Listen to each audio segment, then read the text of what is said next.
Apostle Lorenzo Snow remarked that they were dependent entirely upon the Lord, whom they endeavored to serve for that intelligence and instruction, and those qualifications which were essential in order that they might perform the duties and obligations devolving upon them.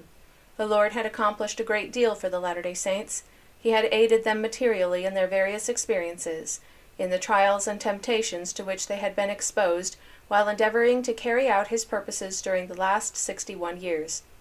In taking a retrospect of their history as a church and people, they could not but feel grateful indeed for the mercies of the Almighty towards them.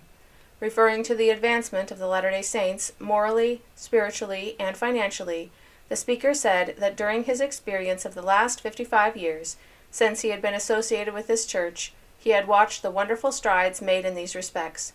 He dwelt upon the persecutions and trials which the saints had passed in Nauvoo and Missouri, the sacrifice of their homes and farms, and even consecrated through the revelations of the Almighty.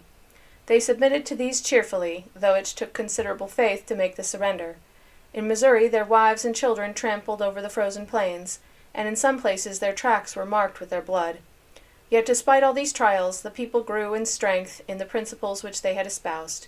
They knew that all these things were of God, and that they were suffering for His cause.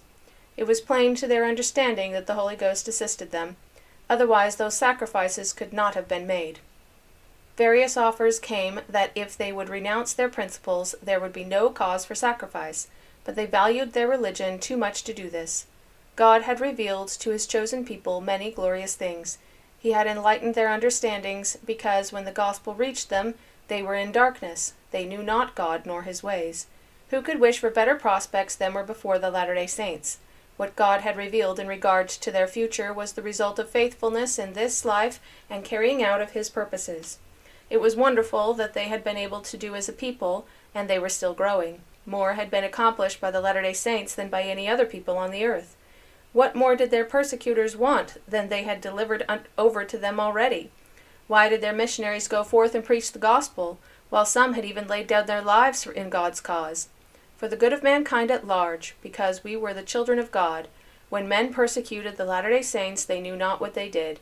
This people would not be satisfied until every knee should bow and acknowledge the Lord as King. God bless the Latter-day Saints. Let them not be discouraged. There was one at the helm who would not fail them, and the time would come when they would have everything that their hearts desired.